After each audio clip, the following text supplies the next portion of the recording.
Welcome to Medicine for the Future, Tong Ren Healing. I'm your host, Nina La Negra, and today we have an exciting program where we're going to talk to practitioners of Tong Ren Healing and people who have actually received benefit or been healed by Tong Ren Healing. So joining me today in studio, Dr. Shaw Sprague, a Tong Ren practitioner. Yes. Let's find out what exactly is Tong Ren. I can hear and see and feel my listeners saying, Tong what? Yeah, that's right, exactly. The name actually, Tong Ren, means bronze man, and the bronze man was actually a teaching sculpture that was used by Hoita-Joiji to identify the points. And so Tom Tam, the originator of it, decided to honor the ancient tradition of energetic healing, particularly acupuncture, that he would use that name rather than his own. Okay, and the energetic healing comes, it sounds like, from the East. Where? Yes, energetic healing is part of all of our traditions, and but this particular comes from a person named Hoita-Joiji, who really was the father of acupuncture and developed a way of teaching those points to his students. And so that's where the beginning of the energetic healing, the non-invasive, working with bioelectricity, basically. Non-invasive, so we're not cutting or burning or slashing. That's the good news. None of that stuff going on. Okay, and just a little bit about your background. How did you come to Tong Ren? Boy, I think we all come limping into Tong Ren, or one way or the other.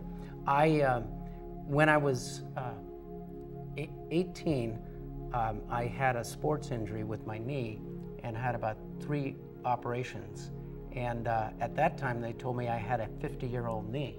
So I first did acupuncture, and I was looking actually for an acupuncturist because I had had good success with a back injury. And I didn't want to do any more cutting and exploratory surgery. So that's how I came to find Tom Tam. Let's talk about the actual modality itself, Tong Ren. It involves a doll, an acupuncture doll. That's what you talked about, the bronze man, so to speak. Exactly. And so how does that work? Well, it's like acupuncture without needles.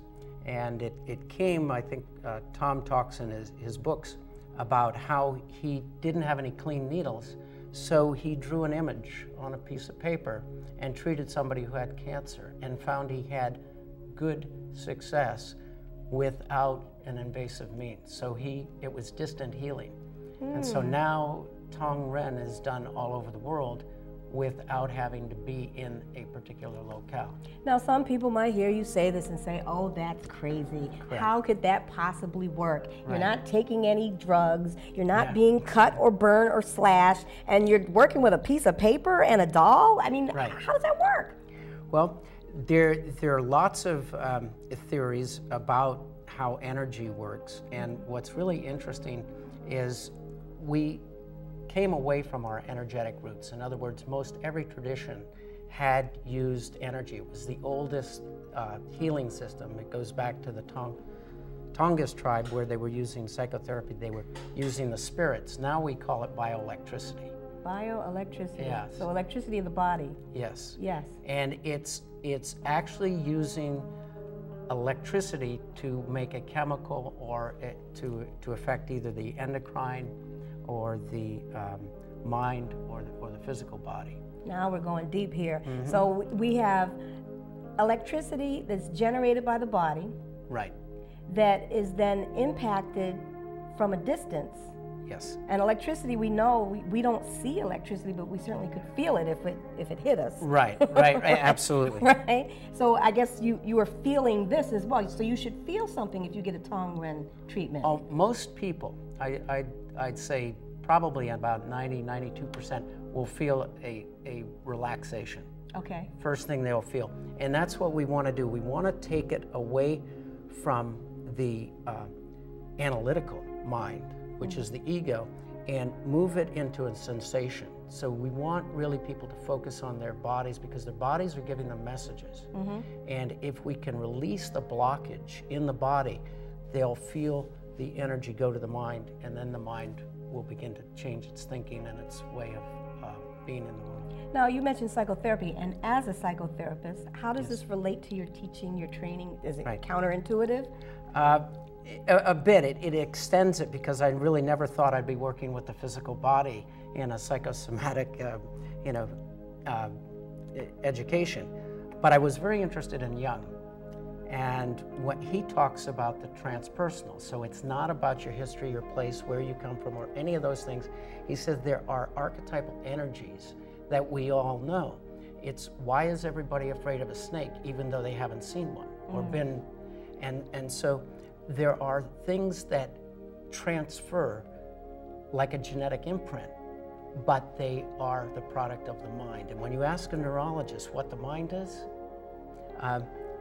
he will most likely limit it to a biological function. If you look at the other cultures, you look at Egypt, you look at China, you look at Native American, the mind is not limited. It's what in psychology they call amnestic. So trees have mind, animals have mind, plants have mind, and we can do this with Tong Ren. We can see people, children that don't have an ego, they don't have a sense of self, and yet they're getting better.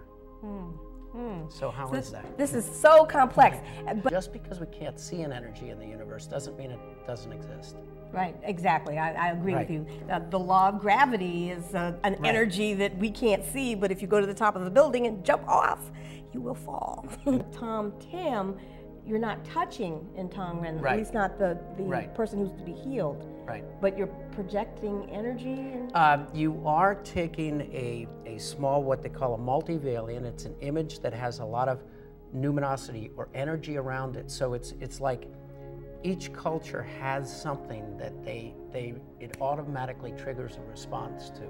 If we were to take the snake, that would trigger a response. But depending on what you think of that image, it will either be a positive or negative.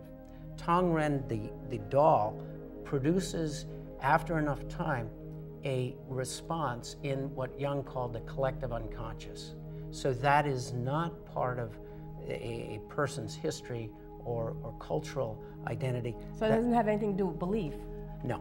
Okay. No, because in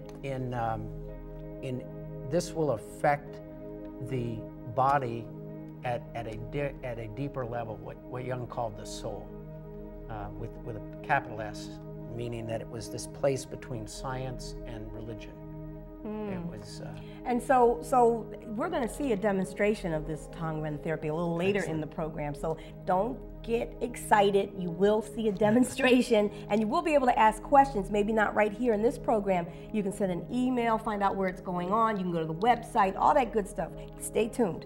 But in the meantime, I think it might be interesting to understand what is required of somebody to receive benefit from Tong Ren therapy. What do they have to do? Do they have to pay a lot of money? Do they have to go to school? What do they have to do? No, actually, there are classes that are open. You can make a donation to it. You can go and experience it without having to really commit. You don't have to be a believer. It's not part of a cult. There's no guru. Everybody is on that same plane, because it's sort of like we're all trying to get home for Thanksgiving. We're all trying to figure out how we can use energy to lift like a tide. So it's very interesting. The person administrating is going to also receive a benefit because the energy works that way.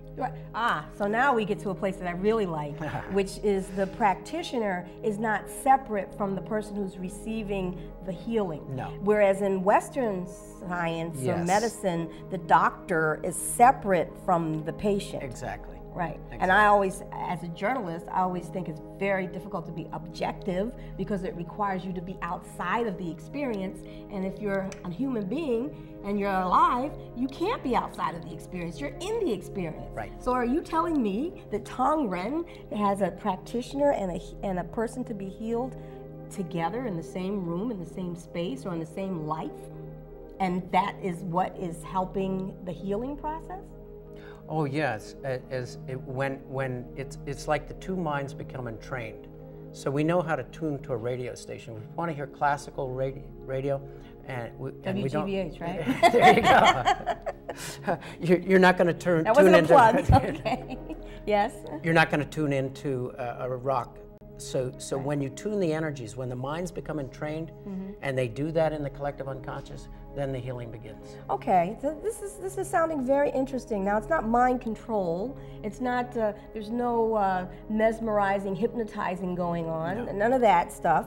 So, what's happening to the client when they're actually experiencing the Tong Ren therapy? Great question. What's typically happening is they will start to feel a relaxation in the body. Some people feel tingling, some people feel coolness. That's what they call non-perceptible energy, or qi.